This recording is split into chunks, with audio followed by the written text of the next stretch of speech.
أشهد أن لا إله إلا الله। আজকের আলোচনাটি সূরা লুকমানের দুটি আয়াতকে কেন্দ্র করে। সূরা লুকমান হলো কোরআনের 30তম সূরা। এই আয়াতগুলো খুবই বিখ্যাত। এগুলোকে বলা হয় লুকমানের বর্ণনা। এখানে একজন পিতা যার নাম লুকমান, তিনি তার সন্তানকে কয়েকটি উপদেশ দান করেন। প্রথমে আমি কয়েকটি মন্তব্য পেশ করতে চাই। কুরআন মজিদে আল্লাহ কখনো কখনো মানুষের নাম উল্লেখ না করে এই ঘটনা বর্ণনা করেছেন। যেমন সূরা ইয়াসিনে আল্লাহ 3 জন রাসূলের ঘটনা বর্ণনা করেছেন, কিন্তু আমাদেরকে তাদের নাম বলেননি, তাই আমরা তাদের কারো নাম জানি না। আল্লাহ শুধু বলেছেন তিনি রাসূলদের পাঠিয়েছেন ফাআজ্জাজনা বিসালিসিন। প্রথমে 2 জন পাঠিয়েছেন, তারপরে তৃতীয় আরেকজন পাঠিয়েছেন।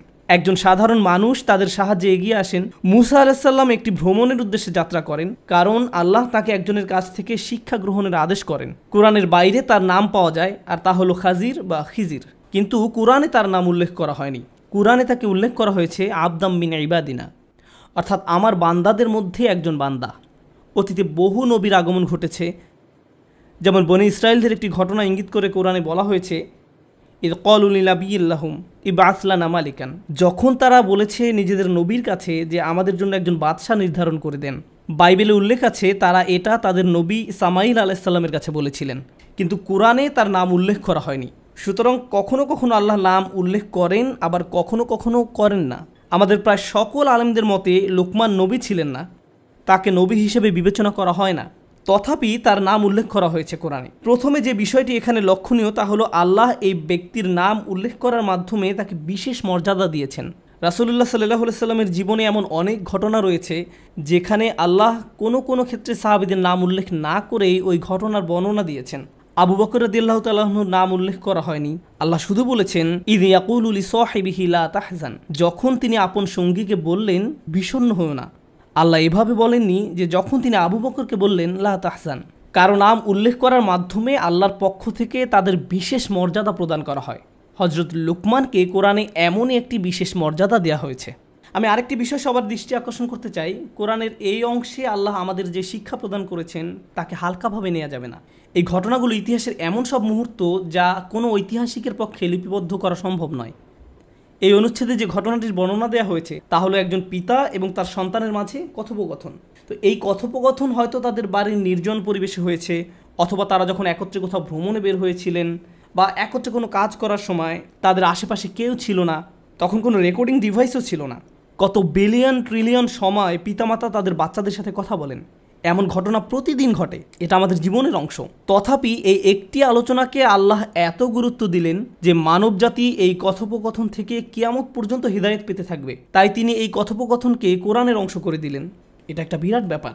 আল্লাহ এমন একজনকে সেলিব্রিটি বানিয়ে দিলেন যার সম্পর্কে অন্য কোনোভাবে জানা সম্ভব ছিল না। আল্লাহ এই কথোপকথনটিকে চিরস্থায়ী বানিয়ে দিলেন, অন্যথায় এই সম্পর্কে জানা আমাদের পক্ষে সম্ভব ছিল না। কোরআন থেকে যখন আমরা কিছু শিখব বা জানব, আমাদের একটু পেছনে সরে এসে প্রথমে এটার তারিফ করা উচিত, উপলব্ধি করা উচিত যে আল্লাহ আমাদের কত বড় উপকার করেছেন। ওয়ায়ুআল্লিমুকুম মা লাম তাকুনু তা'লামুন, আর তোমাদের শিক্ষা দেবেন এমন বিষয় যা কখনো তোমরা জানতে না। আল্লাহ কোরআনে বিষয়টা উল্লেখ না করলে অন্য কোনোভাবে এই জ্ঞান এবং প্রজ্ঞা সম্পর্কে আমাদের জানার উপায় ছিল না। আল্লাহ লুকমান সম্পর্কে কি বলেছেন? আল্লাহ বলেন ওয়ালাকাদ আতাইনা লুকমান আল হিকমা, আমি লুকমানকে প্রজ্ঞা দান করেছি। এই আয়াতের কিছু অংশ আমি সংক্ষেপে ব্যাখ্যা করব, আর কিছু অংশ বিস্তারিত ব্যাখ্যা করব।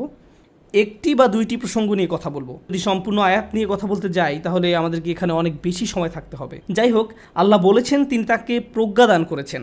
আরবি ভাষায় প্রজ্ঞা বলতে আসলে কি বোঝায়? আল ইলমুন নাফিউন ওয়াল আমালু বিহি, অর্থাৎ এমন উপকারী জ্ঞান যা অনুযায়ী কাজ করা হয়। তাই আপনার অনেক জ্ঞান থাকার মানে এই নয় যে আপনার অনেক প্রজ্ঞাও রয়েছে। এর মানে হলো আপনার অনেক ইলম রয়েছে, প্রজ্ঞা নয়। প্রজ্ঞা বলতে আসলে অন্য কিছু বোঝায়। প্রজ্ঞা বলতে এটাও বোঝায় না যে আপনি যখন অনেক কবিতার উদ্ধৃতি দিতে পারেন বা এমন জ্ঞানগর্ভ কথা বলেন যা শুনে লোকজন বলে উঠে বাহ। ক্লাসিক্যাল আরবির সংজ্ঞা অনুযায়ী হিকমা বলতে এটা বোঝায় না। হিকমা বা প্রজ্ঞা হলো সত্যটাকে গভীরভাবে জানা এবং সে অনুযায়ী জীবনযাপন করা।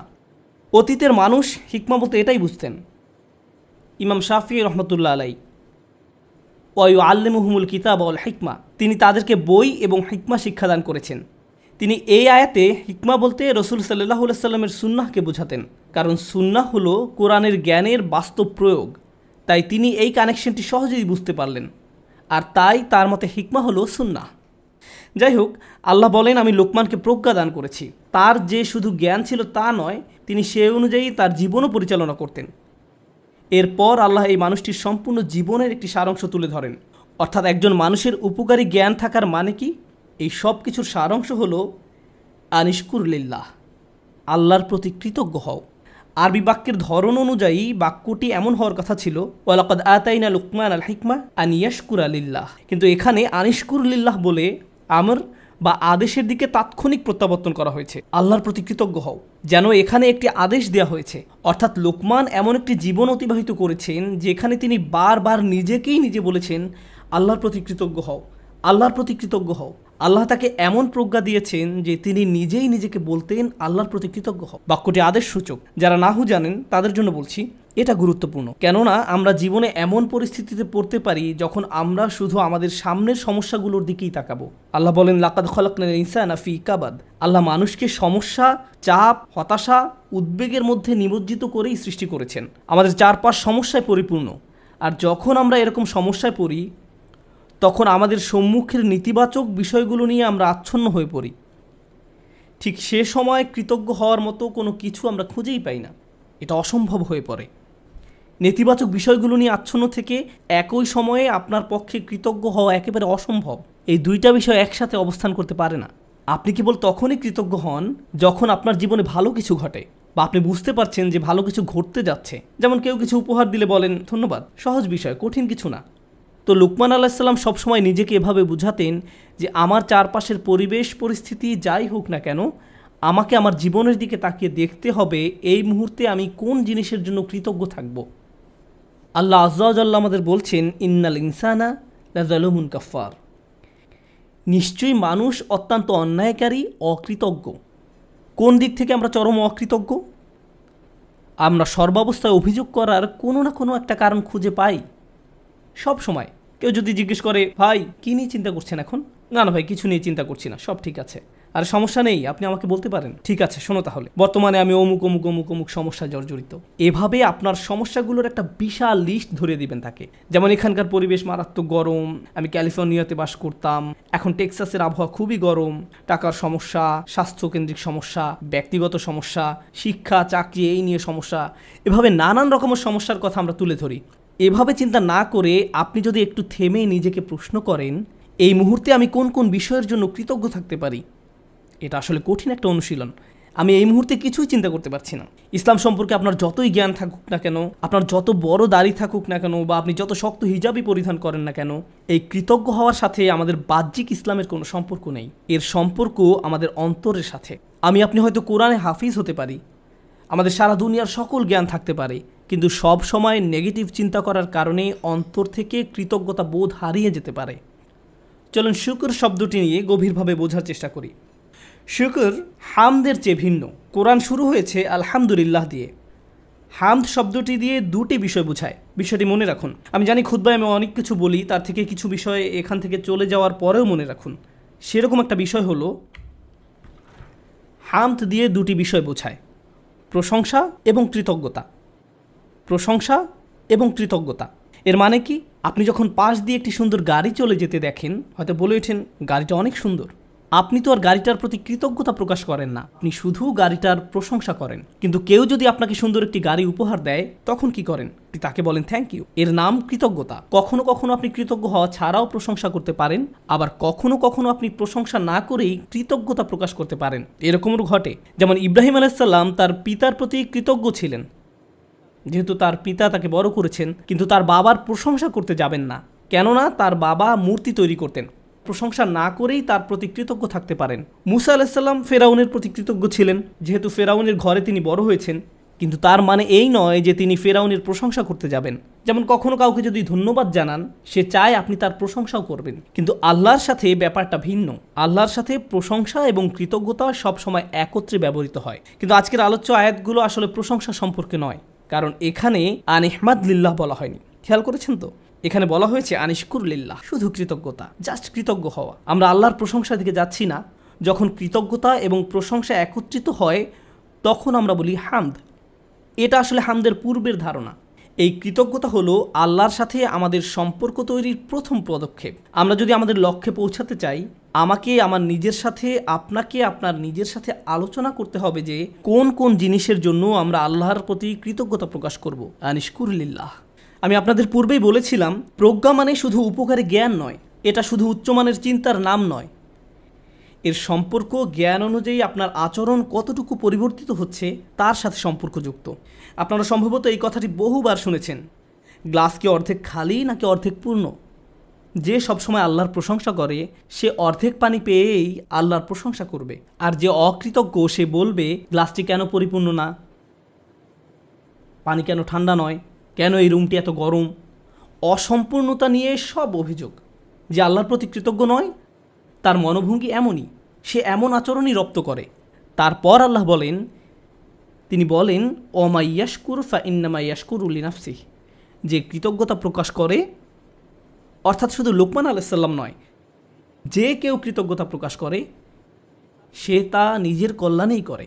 হয় আমি সবসময় লোভী এবং অসুখী, যেমন আমি আমার সম্পর্কগুলো নিয়ে অসুখী, আমার সন্তানদের নিয়ে অসুখী, আমার পিতামাতাকে নিয়ে অসুখী, বন্ধুদের নিয়ে অসুখী, চাকরি নিয়ে অসন্তুষ্ট, যে জামা কাপড়গুলো পরিধান করি তা নিয়ে অসন্তুষ্ট, আমার চেহারা নিয়ে অসন্তুষ্ট, পড়ালেখা নিয়ে অসন্তুষ্ট, আমার সম্পর্কে মানুষের মতামত নিয়ে আমি অসন্তুষ্ট। এভাবে সব সময় আমি কিছু না কিছু নিয়েই অসন্তুষ্ট থাকি।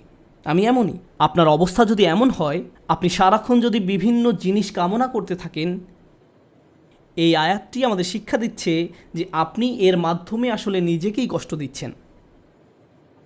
আপনি নেগেটিভ চিন্তার মাঝে নিজেকে ডুবিয়ে রাখছেন, আর এটা আপনাকে অসার, নিস্তেজ বানিয়ে ফেলছে। প্রকৃতপক্ষে কৃতজ্ঞতার জিন্দিগি পরিত্রাণ নিয়ে আসে।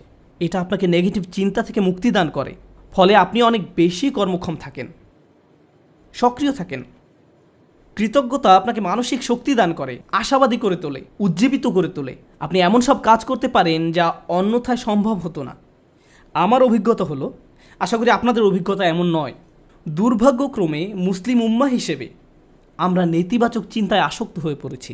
আমরা নেতিবাচকতায় এমন আসক্ত যে কাউকে উম্মার জন্য কিছু করতে দেখলে বলি, কী লাভ এসব করে, কোনো কিছুরই পরিবর্তন হবে না। তার কাজে ভালো কিছু দেখার পরিবর্তে আমরা বলি, আরে ভাই এতে কোনো লাভ হবে না, কোনো লাভ হবে না, অমুক অমুক সমস্যাগুলোর তো কোনো সমাধান হয়নি। ফিরে আসো, আমাদের সাথে নেগেটিভ ক্লাবে যোগ দাও, তুমি এত পজিটিভ চিন্তা কেন করো? অর্থাৎ কাউকে পজিটিভ দেখলে আমাদের কেমন যেন একটা গা জ্বালা করে। জিনিসটা তো এরকম হওয়ার কথা নয়, কেন আমরা তাকে আবার নেগেটিভ জগতে ফিরিয়ে আনছি না? দুঃখজনকভাবে কখনো কখনো এই মনোভাব এমন মানুষদের মাঝে দেখা যায় যাদেরকে আমরা অনুসরণ করি, যেমন পিতামাতা। যখন একজন পিতা সবসময় নেতিবাচক চিন্তা করেন, যখন মা সবসময় নেগেটিভ চিন্তায় ডুবে থাকেন, কিভাবে সেই পরিবারে কৃতজ্ঞ ছেলে মেয়ে বেড়ে উঠবে? তারা যদি আপনাকে সবসময় অভিযোগ করতে দেখে, সব সময় আপনাকে দুঃখ ভারাক্রান্ত দেখে, আপনার বাচ্চারা যদি আপনাকে কখনো কোনো কিছুর জন্য কৃতজ্ঞ হতে না দেখে, কার কাছ থেকে তারা কৃতজ্ঞতা শিখবে? এমন অনেক মুসলিম আমার কাছে আসে যারা নিজেদের ধার্মিক মুসলিম হিসেবে পরিচয় প্রদান করে না। আমি আপনার কিছু ভিডিও দেখেছি, কিন্তু আমি আসলে কখনো মসজিদে যাই না। আমি তখন জিজ্ঞেস করলাম যে কেন আপনি নিজেকে ধার্মিক মুসলিম হিসেবে পরিচয় দেন না? নিজেকে ধার্মিক মুসলিম সমাজের অংশ মনে করতে আপনার দ্বিধা কেন? উত্তরে তারা কি বলে জানেন? তারা বলে এই ধার্মিক মুসলিমরা সব সময় বিপর্যস্ত থাকে, তাদের সবসময় রাগান্বিত দেখায়। কিভাবে এমনটা হলো? যে মানুষদের কাছে স্বর্গীয় ব্যাপার রয়েছে তাদের অবস্থা এমন কি করে হলো? এই আয়াতে প্রজ্ঞা বলতে কৃতজ্ঞতা বোঝানো হয়েছে। হিকমার সারমর্ম হলো, হিকমার নির্যাস হলো শুকর বা কৃতজ্ঞতা। যে নিয়মিত আল্লাহর দিন সম্পর্কে জ্ঞান লাভ করতে থাকে তাকে কেন এমন দুর্দশাগ্রস্ত লাগবে? মূলত আপনি যত বেশি কৃতজ্ঞ হবেন আপনাকে তত বেশি ইতিবাচক দেখাবে। সব সময় সব কিছুতেই আপনি ইতিবাচক দিকটি খুঁজে পাবেন। এমনকি যখন আমরা দুঃখ ভারাক্রান্ত হয়ে পড়ি তখন আমরা নিজেদের এই বলে প্রবোধ দেব যে আমি এই মুহূর্তে কোন কোন বিষয়ের জন্য কৃতজ্ঞ থাকতে পারি। তারপর নিজের মনকে শক্ত করে আবার দাঁড়িয়ে যান। এখন আমার মুসা আলাইহিস সালামের কথা মনে পড়ে গেল। আমি আসলে সব সময় মুসা আলাইহিস সালামের এই ঘটনাটি দ্বারা অনুপ্রাণিত হই। তিনি নীল নদ পার হয়ে অপর প্রান্তে চলে গেলেন, তার সাথে বনি ইসরায়েলের হাজার হাজার মানুষ, আর সবাই ঘরবাড়িহীন, নিঃস্ব। তার উপর তারা মরুভূমিতে বিচরণ করছেন, তাদের মাথার উপর কোনো ছাদ নেই। পুরুষ, নারী, শিশু, বৃদ্ধ সবাই হয়তো কষ্টে কান্নাকাটি করছে। আমরা এখন টেক্সাসের 100 ডিগ্রি ফারেনহাইট তাপমাত্রায় 20 মিনিট থাকতে পারি না, বলে উঠি আমাকে এখনই বাসায় যেতে হবে। আর তারা মরুভূমিতে বাস করছেন। এখন মূসা আলাইহিস সালাম তাদেরকে শান্ত করার লক্ষ্যে তাদের উদ্দেশ্যে বক্তব্য দিবেন। তিনি তাদেরকে বললেন, লা ইন শাকারতুম লা আযীদান্নাকুম, যদি তোমরা কৃতজ্ঞ হও আমি তোমাদের বাড়িয়ে দেব। আমি ভেবেছিলাম যে তিনি তাদের ধৈর্য ধরা নিয়ে খুতবা দিবেন, কিন্তু না, তিনি তাদের উদ্দেশ্যে কৃতজ্ঞতা নিয়ে খুতবা দিলেন। কেউ হয়তো বলতে পারে, আরে আমরা কি নিয়ে কৃতজ্ঞ হব? আবহাওয়ার অবস্থা দেখেছো, আমাদের বাচ্চাদের অবস্থা, আমরা ক্ষুধায় কাতর, গায়ের জামাটা ছাড়া আর কোনো জামা নেই, আমাদের কোনো খাবার নেই, কৃতজ্ঞ কিসের জন্য কৃতজ্ঞ হব? আপনি যদি একটু থেমে চিন্তা করেন, কারণ ফেরাউনের বাহিনী তোমাদের হত্যা করতে পারেনি, অথবা তোমরা ডুবে যাওনি, অথবা তোমরা এখন আর মিশরীয়দের দাস নও, তোমাদের বাচ্চাদের আর জবাই করা হচ্ছে না, তোমাদের মহিলাদের আর নিপীড়িত জীবনযাপন করতে হচ্ছে না, চোখের সামনে মহিলাদের নির্যাতিত হওয়ার দৃশ্য আর পুরুষদের দেখতে হচ্ছে না, তোমরা এই সব কিছুর জন্য কৃতজ্ঞ নও? অভিযোগ করছো? কৃতজ্ঞ হওয়ার জন্য আপনি সব সময় কিছু না কিছু খুঁজে পাবেনই। সব সময় এমন কিছু পাবেন যা আরও খারাপ হতে পারত। সুতরাং এই ধরনের প্রজ্ঞা নিয়ে বেঁচে থাকা খুবই কঠিন। কিন্তু কেউ যদি এভাবে জীবনযাপন করতে পারে তাহলে সে শুধু নিজেরই উপকার করলো। অমা ইয়াশকুর ফা ইন্নামা ইয়াশকুরু লিনাফসিহি, যে কৃতজ্ঞতা প্রকাশ করে সে তা নিজের কল্যাণেই করে। আল্লাহ ওয়াদা করেছেন, লা আযীদান্নাকুম, আমি তোমাদের আরও বেশি দান করব। আল্লাহ আপনার জীবনের প্রতিটি ক্ষেত্রেই আপনাকে সমৃদ্ধি দান করবেন, যেমন হেদায়েত, স্বাস্থ্য, রিজিক সহ সকল ক্ষেত্রে সব কিছুই ঠিক হয়ে যাবে যদি আমি আর আপনি আল্লাহর প্রতি কৃতজ্ঞ হতে পারি। এটাই এখানে প্রজ্ঞা। তারপর তিনি বলেন, ওমান কাফারা ফা ইন্নাল্লাহা গানিয়্যুন হামিদ, আর যে কৃতজ্ঞ হয় আল্লাহ অভাবমুক্ত। আল্লাহ হলেন গানি এবং হামিদ, তিনি ধনী এবং প্রশংসিত। অর্থাৎ আপনার প্রশংসা তার দরকার নেই, মানুষের প্রশংসার দরকার হয়, কিন্তু আল্লাহর প্রশংসার দরকার নেই। কিছু মানুষ বলে, কেন আমি তার প্রতি কৃতজ্ঞ হব? তোমাদের প্রভুর কেন এত প্রশংসা দরকার হয়? সাধারণ নাস্তিকরাই প্রশ্ন করে, কেন তোমাদের রব সবসময় প্রশংসা করতে বলে? আল্লাহ বলেন, তিনি হলেন গানি, তার কোনো কিছুর প্রয়োজন নেই, তার প্রশংসার দরকার পড়ে না। এটা তোমাদের জন্য, এই প্রশংসা করার মাধ্যমে তোমরাই উপকৃত হবে। তিনি হলেন হামিদ, তোমরা প্রশংসা করো বা না করো তিনিই প্রশংসার মালিক। শুধু শুকর বা কৃতজ্ঞতা নয়, বরং হামদ বা প্রশংসাও তার অধিকারভুক্ত। তিনি আপনার প্রশংসার জন্য অপেক্ষা করেন না। তারপর এই মানুষটি হযরত লোকমান, যিনি কৃতজ্ঞতা এবং শুকরিয়ার জিন্দেগি যাপন করতেন, আর এই দুইটি গুণ তার জীবনের সব কিছুতেই দীপ্তি ছড়িয়েছিল। তিনি কোনো কিছু সম্পাদন করতে গেলে এই গুণগুলো তার মনোভঙ্গি ঠিক করে দিত। আপনি কি কাজ করেন সেটা যেমন গুরুত্বপূর্ণ, তার চেয়েও বড় গুরুত্বপূর্ণ ব্যাপার হলো এই কাজের প্রতি আপনার মনোভঙ্গি কেমন। শুধু কি করেন তাই নয়, বরং কিভাবে করেন সেটাও গুরুত্বপূর্ণ। আপনারা উভয়ে বিসমিল্লাহ বলে খাওয়া শুরু করেছেন, সব কিছু দেখতে একই রকম, কিন্তু একজনের কৃতজ্ঞতার মনোভঙ্গি ছিল আর অন্যজনের সেটা ছিল না। একজন এই দুনিয়া এবং পরকাল উভয় জগতেই লাভবান হবে, অন্যজন হবে না। অন্যজন এই সমস্ত উপকারের দরজা বন্ধ করে রেখেছে, কারণ যে দৃষ্টিভঙ্গিতে সে খেয়েছিল সেটা কৃতজ্ঞতার দৃষ্টিভঙ্গি ছিল না। শুকর শুধু কাজের নাম নয়, এটা মনোভঙ্গিরও নাম। এখন তিনি তার ছেলেকে কি বললেন? ওয়া ইজ ক্বালা লুকমানু লি ইবনিহি ওয়া হুয়া ইয়াইযুহু, লুকমান যখন উপদেশ দেওয়ার সময় তার ছেলের দিকে ফিরে বললেন, হে আমার ছেলে, আমার প্রিয় সন্তান, লা তুশরিক বিল্লাহ, আল্লাহর সাথে শিরক করো না, আল্লাহর কোনো অংশীদার সাব্যস্ত করো না। কিন্তু আলোচনার সূত্রপাত তো শিরক দিয়ে হয়নি, মূর্তি পূজা নিয়ে তো এই কথাবার্তা শুরু হয়নি। আলোচনা তো ছিল কৃতজ্ঞ হওয়া নিয়ে। আমরা শাব্দিক দৃষ্টিকোণ থেকে একটি বিষয় এখানে শিখছি, শিরক এবং শুকর এর একটি শাব্দিক মিল আছে। কিন্তু আরেকটি বিষয় আমাদের এখানে জানতে হবে, আল্লাহ আমাদের এখানে শেখাচ্ছেন তার সাথে আমাদের সম্পর্কের মূল কেন্দ্রবিন্দু হলো আসলে কৃতজ্ঞতা। আমাদের আল্লাহর প্রতি যত ধরনের অনুভূতি রয়েছে, আমরা তার দাস, আমরা তাকে ভয় করি, আমরা তার কর্তৃত্ব মেনে নিয়েছি, আমরা জানি যে তিনি আমাদের সৃষ্টিকর্তা, এই সব কিছুই সত্য। কিন্তু এই সব কিছুর মাঝে আল্লাহর সাথে সত্যিকারের সম্পর্ক তৈরি করতে হলে আমাদের অন্তরে যা থাকতে হবে তা হলো কৃতজ্ঞতাবোধ। যদি অন্তরে এর উপস্থিতি না থাকে তাহলে অন্তর এমন এক ধরনের শিরকের বসবাস হবে যার সাথে আমরা যুদ্ধ করে পারবো না, কারণ এটা দেখতে মূর্তির মতো নয়, এটাকে দেখতে মিথ্যে কোনো খোদার মতো মনে হয় না। এটা এমন এক ধরনের মূর্তি যার বসবাস অন্তরে। তো তিনি তার সন্তানকে বলেন, আল্লাহর সাথে শিরক করো না, আল্লাহর প্রতি অকৃতজ্ঞ হয়েও না বলার পরিবর্তে তিনি এই কথা বললেন, কারণ তিনি যেহেতু মনে করেন কৃতজ্ঞ হওয়াই আসলে প্রজ্ঞা, আল্লাহর পাশাপাশি কোনো কিছুকে স্থাপন করো না। আমরা এটা কিভাবে বুঝব? লুকমান তার ছেলেকে আসলে কি শিক্ষা দিচ্ছেন? প্রসঙ্গত এটা শুধু সন্তানের সাথে পিতার কথোপকথন নয়, বরং এটা এমন যে কারো জন্য হতে পারে যার অধীনে কেউ বাস করে। আপনার জীবনে যদি এমন কেউ থাকে যে আপনার কাছ থেকে প্রজ্ঞার তালাশ করে, বিশেষত আমি বাবাদের উদ্দেশ্যে বলছি, এমনকি এর বাইরেও আপনি হয়তো বড় ভাই, আপনি এমন পজিশনে আছেন যেখানে অন্যরা আপনার অনুসরণ করে, সেক্ষেত্রে আপনার উচিত এই শিক্ষাটি তাদের নিকট পৌঁছে দেয়া। আমি নিজেকে এই প্রশ্নটি করি। আপনাদের কাউকে কাউকে আল্লাহ অনেক কিছু দিয়েছেন, যেমন আপনাদের হয়তো ভালো চাকরি আছে, ভালো ব্যবসা আছে, টাকার সমস্যা নেই, গাড়িও আছে, আপনার সব কিছুই আছে। ফলে আপনার বাচ্চাদের জীবন আপনার নিজের জীবনের চাইতেও অনেক বেশি সহজতর। কিন্তু আপনি যখন ছোট ছিলেন, আপনার জীবন এতটা সহজ ছিল না। আমার এখনও মনে আছে, ঈদের সময় আমরা বার্গার কিনতাম। আমরা একটা বার্গার কিনে পুরো পরিবার সবাই ভাগ করে খেতাম। এটাই ছিল আমাদের ঈদ। আমি আমার বোনের টুকরার দিকে তাকিয়ে থাকতাম, কারণ মাঝখানে টুকরাটা ছিল সবচেয়ে বড়। অনেক বাচ্চারা প্রথম টুকরাটা চায়, কিন্তু প্রথম টুকরাটিতে তো শুধুই রুটি। এখানে আসল কথা হলো, আমাদের বাচ্চারা এসব জানে না। তারা এভাবে বলে, আমি আমারটাতে চিজ চাই, আমারটাতে মেয়োনিজ চাই, কেউ বলে আমারটাতে চিজ না, পেঁয়াজ চাই। আমার বাল্যকাল আর তাদের বাল্যকাল একরকম নয়। তারা কষ্ট দেখে না।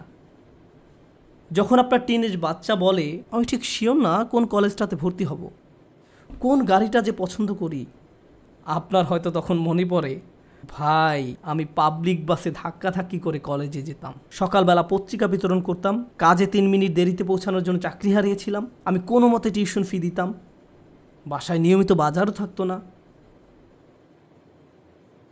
আর আমার বাচ্চারা এখন বলছে তারা শিওর না কোন গাড়িটা কিনবে। আপনার মন চাচ্ছে দেয়ালে নিজের মাথা ফাটাতে, কারণ আমাদের বাচ্চারা মনে করে তাদের তো এমনিতেই সব কিছু পাওয়ার কথা। তারা কৃতজ্ঞ হওয়ার মানে বোঝে না। এভাবে কারো পক্ষে কৃতজ্ঞ হওয়া সম্ভব নয়। আমাদের উচিত আমাদের বাচ্চাদের টাকার মূল্য শেখানো।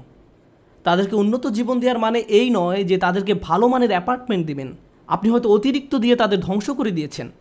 আপনার বাসা যদি খেলনায় পরিপূর্ণ থাকে আর তারা শুধু আরও নতুন নতুন খেলনা চায়, 2 দিন আগে কিনে দিয়েছেন সেটা ময়লার বাক্সে, তাহলে এই সব শেখার মানে কি? এই তিলাওয়াতের অর্থ কি?